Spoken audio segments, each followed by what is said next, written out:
I'm Elisha Cooper, and this is my book, Farm.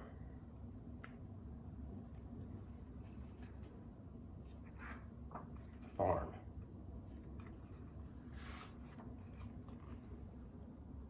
Take a farmer, another farmer, a boy, a girl. Add a house, 2 barns, 4 silos, some sheds, 3 tractors, some trucks, a few farm hands, and plenty of equipment, and cattle, chickens, countless cats, a dog. Put them all together and you get a farm. Fields lie underneath the farm. The fields are flat, stretching as far as the eye can see. There are no hills. Clouds race overhead, almost touching the fields below. Early in the spring, the fields are bare dirt. A tractor rumbles back and forth. Inside the tractor, the farmer drinks coffee and listens to weather reports on the radio. Every once in a while, he turns in his seat to check the tiller. The tiller turns the soil, preparing it for planting. Dirt pops into the air, and the fields change from the color of milk chocolate to the color of dark chocolate. The tractor stops. The farmer stares at the engine. He calls a neighbor. On his cell phone, the neighbor brings a new part, and together they fix the tractor. It starts to rain. The tractor stops again. March is a mud month, and weather must be dry for tilling. The farmer will have to wait. Weather can't be fixed. In April, the mornings grow lighter. Before school, the girl feeds the cattle and the boy feeds the chickens. Morning chores would be better if they didn't happen every morning. After school, the girl and boy plant tomato, carrot, and green bean seeds in the garden. They plant sweet corn, the kind that people eat. Some chores don't seem like chores. The farmer plants feed corn, the kind that animals eat. The tractor pulls a planter that drops seeds into the soil in long, straight rows. The planter looks like a big green beetle. The day's warm. The barn doors stay open. The barn smells of hay and manure and engine grease. It smells of dust. Dust covers everything. Shovels and buckets, swallow nests and spider webs, a toy tractor, a chair with 3 legs, the handprints of the girl and boy in the concrete floor. Even the barn cats are dusty. Some of the barn cats don't have names. Some do. There's Oreo. She's black and white. She's sweet and good at catching mice. There's Claw. He's always scratching something. The dog, the other cats, the barn. Fern has a purr bigger than she is, and a tail she wraps around the legs of anyone who walks past. Martha is constantly cleaning herself with her tongue. She's very clean for a barn cat. The dog is named Homer. Homer stays outside most of the time. His job is to guard the farm. Bear won't let anyone touch her. She just had kittens and hides them in the hayloft. Cats can look after themselves. Homer and Fern are friends. She sheds when she leans on him. Together they walk around the barnyard and keep things in order. Homer spends the rest of the day waiting for the farmer to come in from the fields. Sometimes, when he is bored, he bounces the chickens. The chickens scurry around the barnyard, avoiding Homer. The roosters strut behind the hens, looking important. One rooster is named Breakfast. The other is named Biggie. The hens don't have names. The cattle don't have names either. They have number tags in their ears, sandpaper tongues, and dark eyes with long lashes. When the animals are not eating or sleeping or grooming, they are deep in thought, or so it seems. Breakfast and Biggie tilt their heads and look curious. Claw studies the barn wall. The cattle stare into space and chew their cuds. What are they thinking? Are they dreaming? Who knows? They think their own thoughts. Everything grows in May. The corn shoots up high as the girl's knee. The rows look like wet hair just after it's combed. The farmer combs the rows with the tractor, spraying fertilizer and pesticide. Then the rows grow together and the fields become an ocean of green. The farms are like islands on the ocean. The tractors are like boats. At the edge of the fields, butterflies bounce. In the garden, bees zoom from bud to bud. The girl steps on a bee. The boy gets bit by mosquitoes. The cats swallow grasshoppers and hack them up. At night, everyone itches.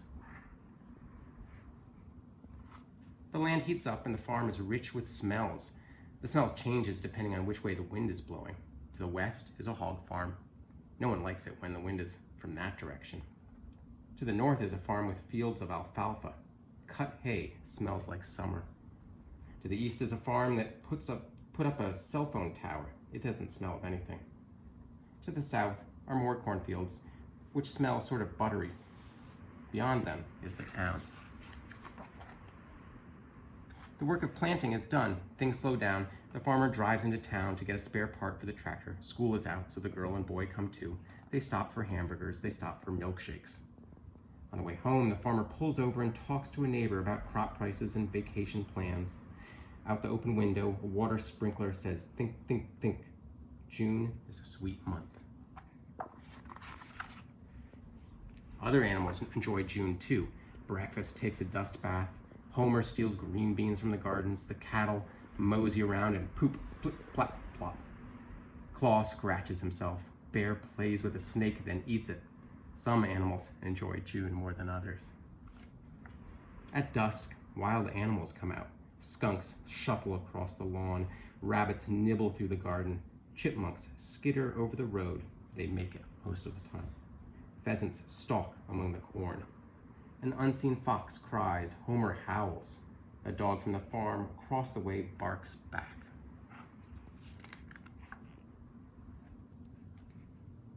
On the farm, even when it's dark, some animal is always awake.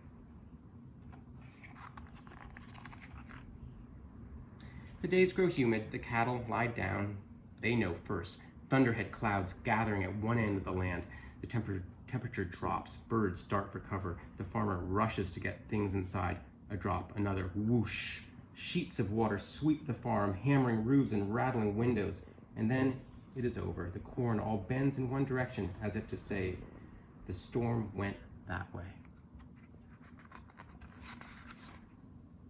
After a storm, the farm swells with sound. The corn rustles, the cattle bellow.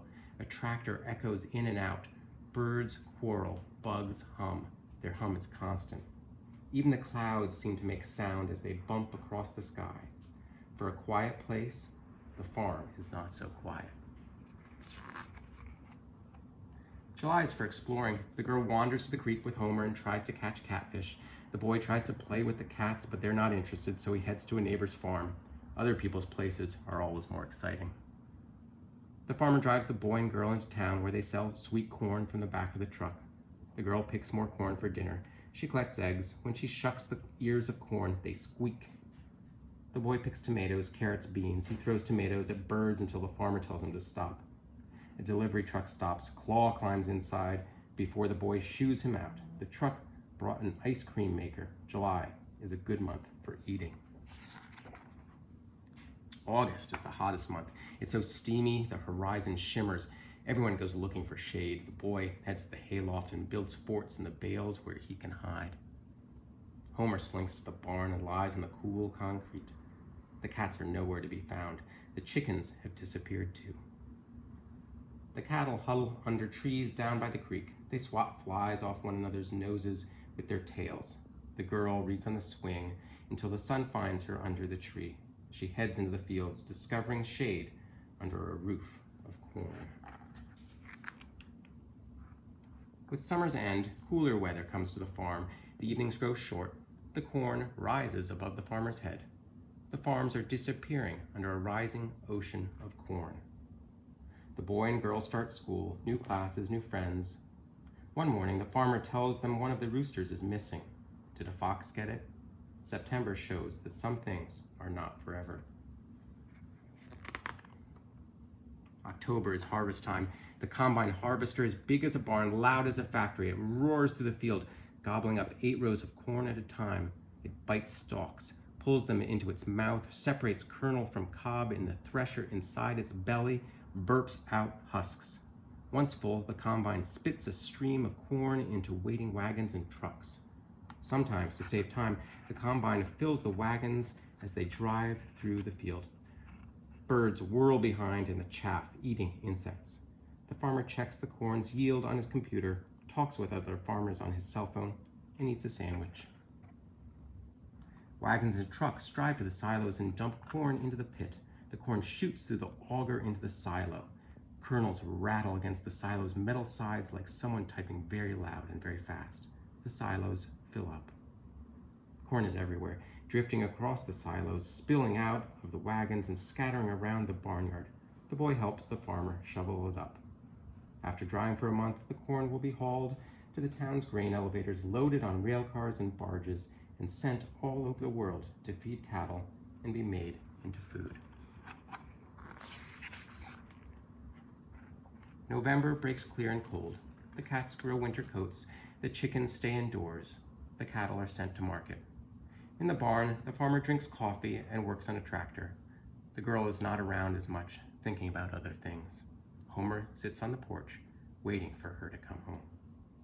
Leaves scatter over the farm. The fields are dirt again, ready for next year. In the evening, geese fly over the fields.